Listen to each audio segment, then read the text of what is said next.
Okay, here we go.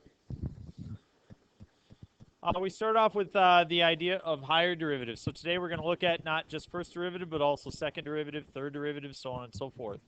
So a second derivative is simply the derivative of a derivative. And you're going to start by examining graphs. And your graph is not in color, mine is. But it says examine the functions below and determine which is the original function, which is the first derivative, which is the second, which is the third, and which is the fourth. So the key for you when you start a problem like this is going to be, can you identify the original function? You think it's the yellow one. Anybody agree? Why not?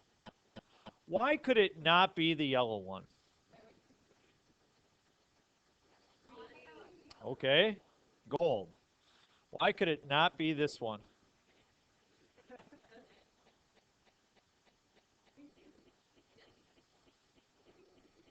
I want to know what the original function is. Why do you think it's blue?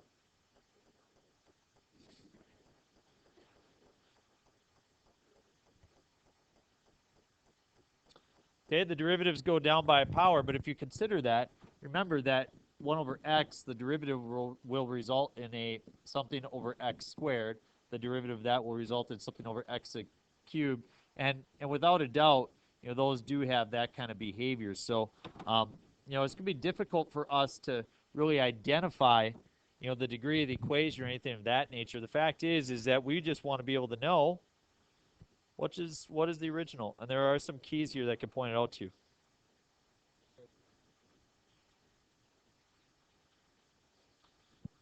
Your cell phone, I promise, will not help you with this process.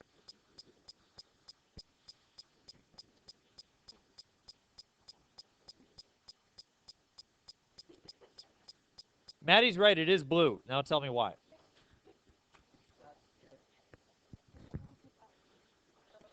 Okay, all right, so now there's a couple of good thoughts coming out here. Number one, the blue one is the only one that does not have a vertical asymptote. So as you can see, all these are undefined at 0, whereas this one has a value at 0, okay? Second of all, it also has a derivative that is equal to 0, doesn't it? Here's a dead giveaway to the fact that it is blue. All the other functions have a derivative that's always positive or always negative, correct? Blue is the only one that has a derivative that is negative that then turns to positive. So the blue one must be the original function, and then from that you should be able to tell which one of these functions goes from negative to positive. The red one. The red one goes from negative to positive. As you notice, it crosses over 0 at the spot where f has a derivative equal to 0. I can't tell you how to figure that out every time. You have to look for indications such as positive, negative, 0, undefined values in order to understand which one could be the original and which one is the derivative. Now that we have that, tell me something about the derivative of the red function. It is always positive. So therefore, its derivative should always be above the x-axis. So it is either going to be the lime green or the purple. Why the green?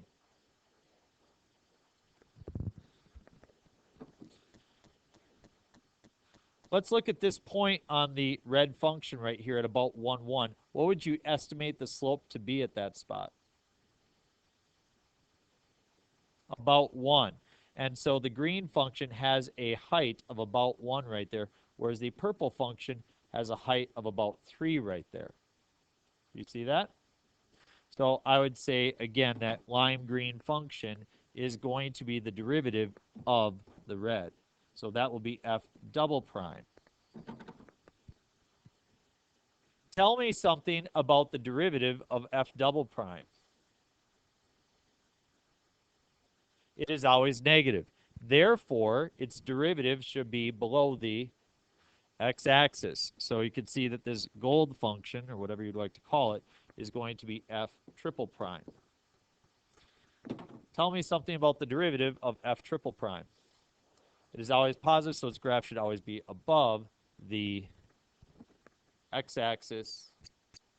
And so this will be, we don't write triple prime or you don't write 4 marks, you just put a 4. So that'll be the first type of question you would be asked. To be able to look at a graph and determine different derivatives. Okay.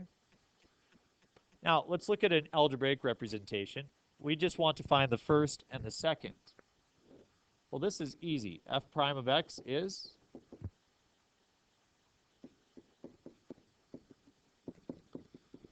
remember when we used to just do that?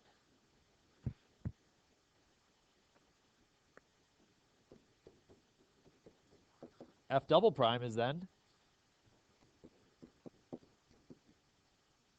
That's it.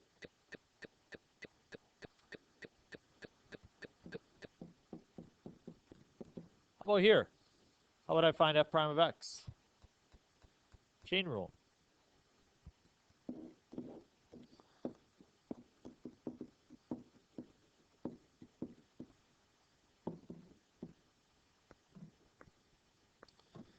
Ten times 2x minus 3 to the 4th. What if you want to find f double prime? Chain rule again. Anybody want to try it without drawing the boxes? Okay. Yeah, if you just simply take the derivative of the inside, which is 2, times 10 is 20. Derivative of the outside is 4, so it'll be 80. U, which is 2x minus 3, third power. So if you do the boxes, you should get the same thing. Flip it over.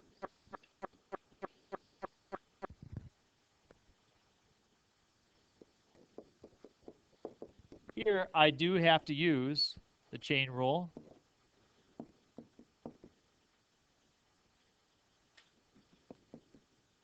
What is the derivative of u to the 1/2?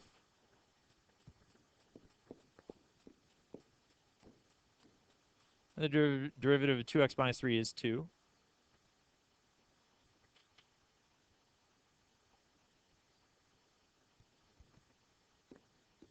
So I get 1 over the square root of 2x minus 3.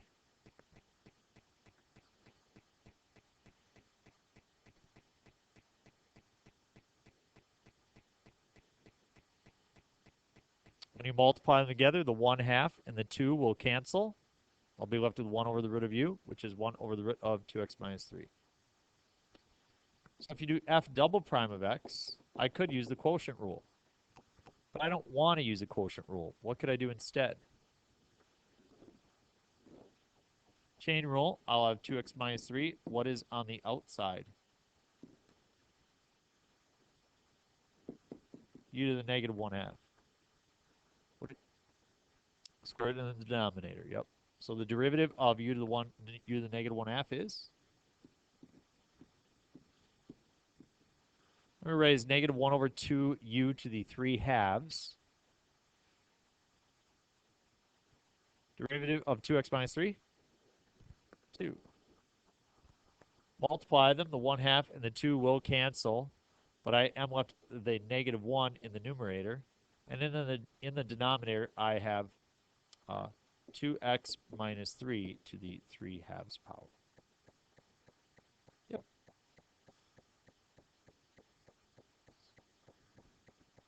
I'm sorry. I'll give you time to catch it.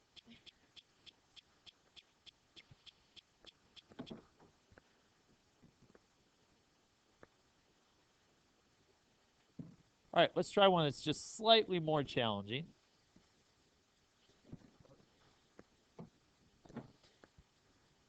F of theta is theta cosecant of theta.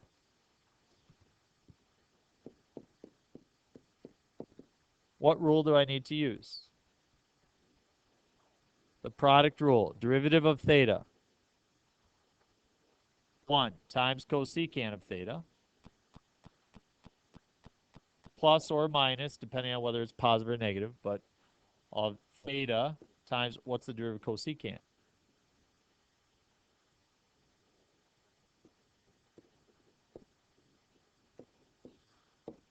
It is a negative cosecant of theta cotangent of theta. So instead of a plus, I'd write a minus. There I am. I used the product rule.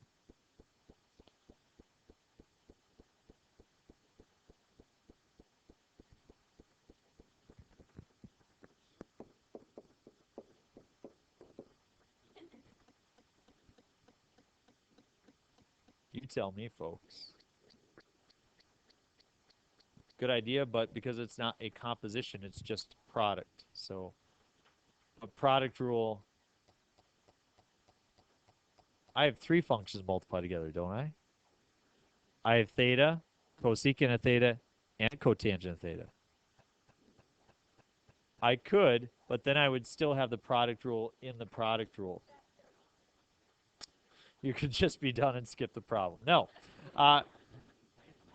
So let's just go through it. Nobody yet has asked this type of a question. I have this problem on your assignment from section 3.5, one very similar to it. So hopefully you got the question right, but you're asked to do the product rule twice. And so we'll see if you're able to figure that out. Hopefully this will help you out if you haven't done that problem yet. Derivative of cosecant.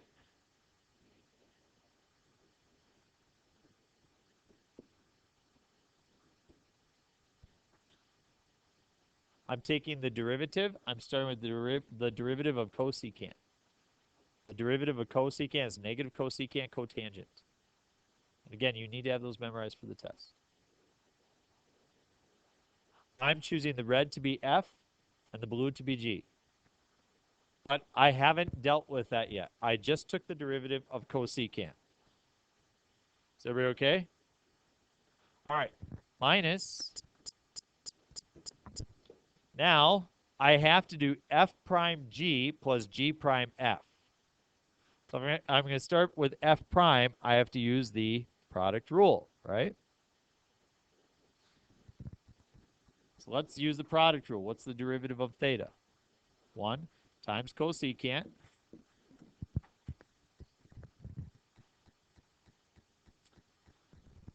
plus or minus theta times what's the derivative of cosecant?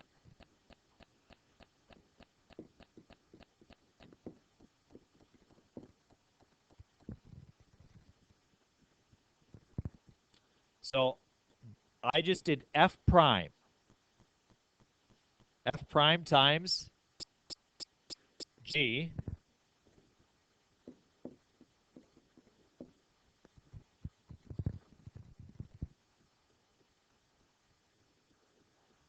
plus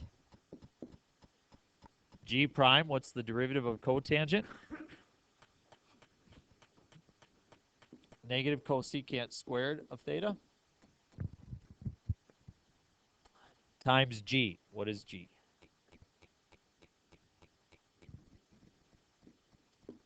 Theta cosecant of theta.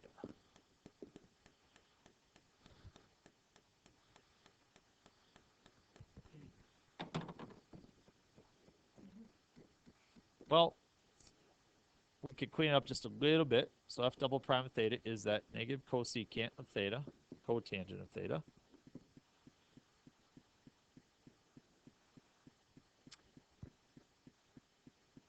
I'm going to distribute this cotangent through to each piece here. And so I'll get a negative cosecant of theta, cotangent of theta. I'll get a plus theta, cosecant of theta, cotangent squared of theta.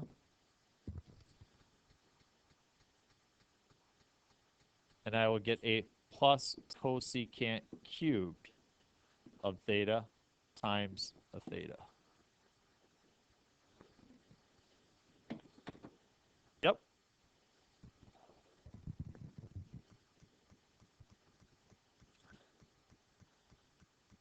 Oh yeah, looks like you got like terms, don't you? Thank you, Dylan. Forgot about that. F double prime of theta will then be equal to, We have negative 2 cosecant of theta, cotangent of theta. So if I combine those two together, plus theta cosecant of theta, cotangent squared of theta, plus theta cosecant cubed of theta.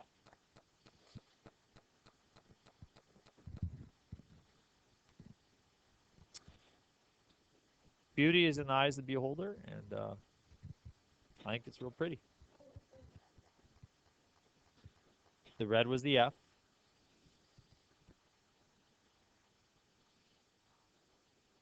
So you can see that that looks just ridiculous, but could you imagine them finding the derivative of that? Okay. All right, let's look at letter E. 9x squared plus y squared is equal to 4.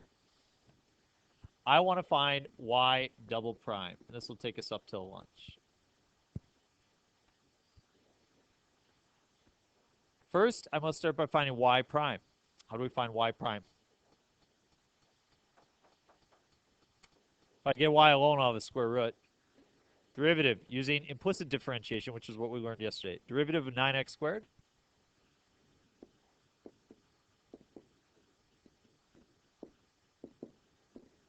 Solve for y prime.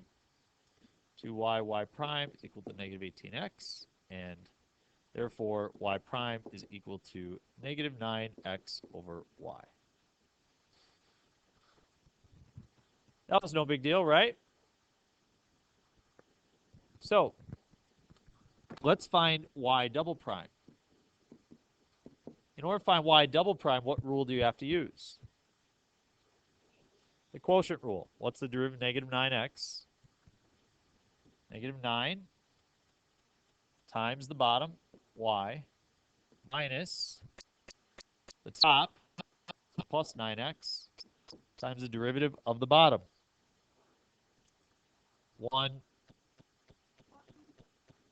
1y prime. All over y squared. I can't leave that y prime in the answer.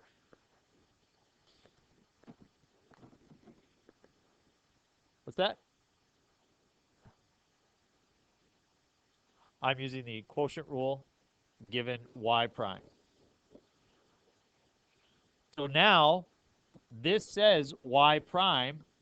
I have to take that and plug it in there and simplify that. Y prime is this, so I'm going to plug that in. I have negative 9y. I'm going to write it over 1 plus 9x over 1 times negative 9x over y, all over y squared. I now have a complex fraction.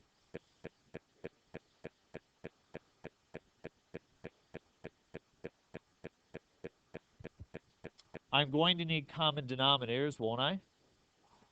So make that a top and bottom by y. So y double prime is, what do I have in the numerator? Minus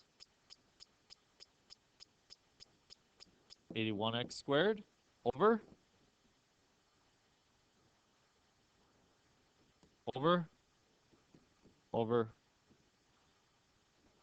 by,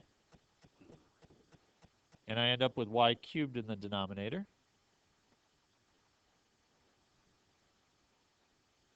Almost. Just see if you notice something.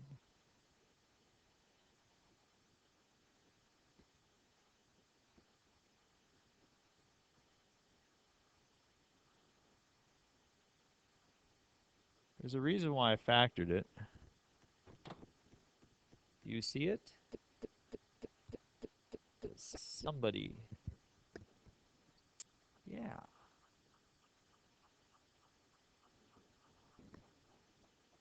See that? See that those are the same? So I could put 4 right in for there.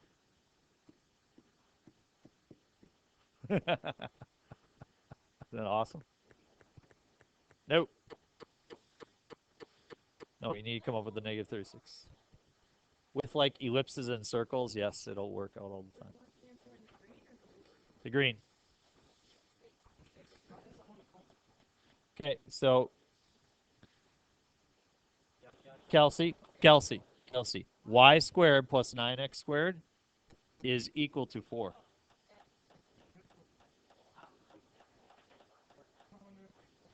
This is 4. There you go. All right, see it?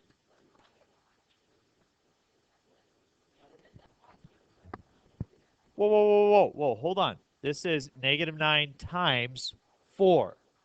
I still have my y cubed on the bottom. Yeah, because we can't just get rid of it, you know. Okay. This is the answer. That's y double prime. Okay. Go get some brain food. We got one more example when you get back, and then you can work.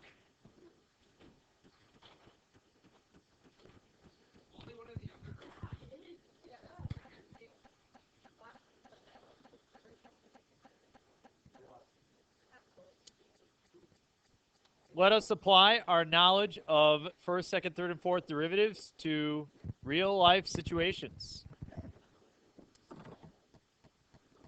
When you consider motion, position function is s. If we're given s, how do we find the velocity function?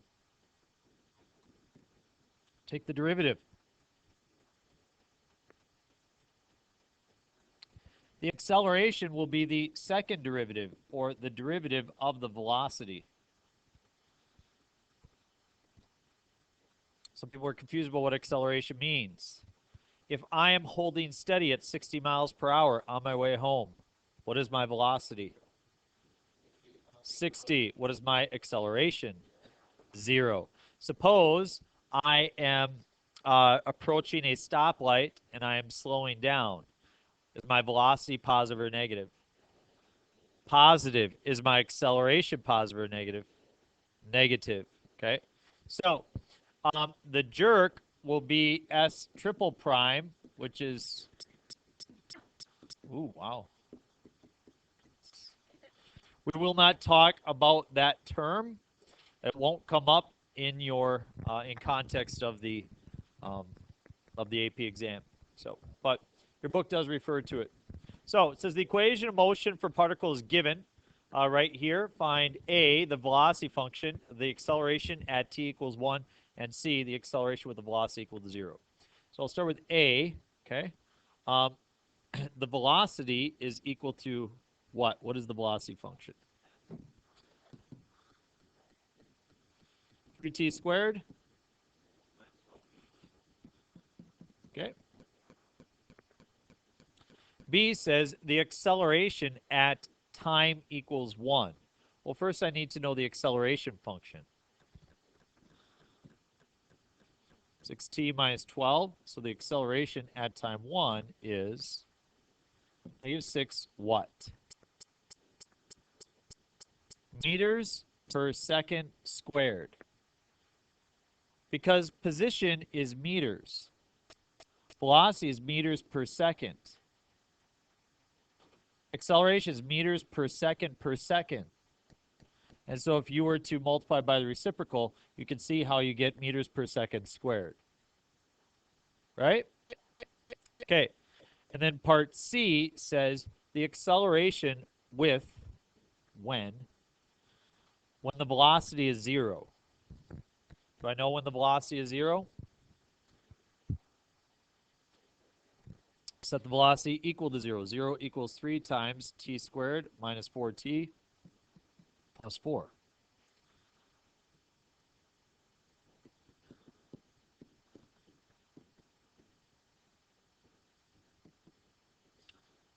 Factors to t minus 2.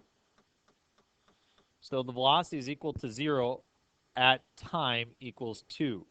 The question is, what is the acceleration at that time? So I take a of 2 is equal to 6 times 2 minus 12, which is 0 meters per second squared.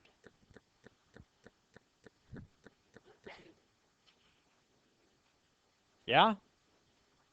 Okay, your assignment is on your homework cover sheet. In case somebody would be watching the video, I will place it up there as well. 3.8, page 195, 2, 3, 5 through 10, 17, 29, 31, 43, 44. So, workday tomorrow and workday Thursday, okay? You have your study guide in hand. You have plenty of homework. I'm sorry, but we got to keep pace, folks.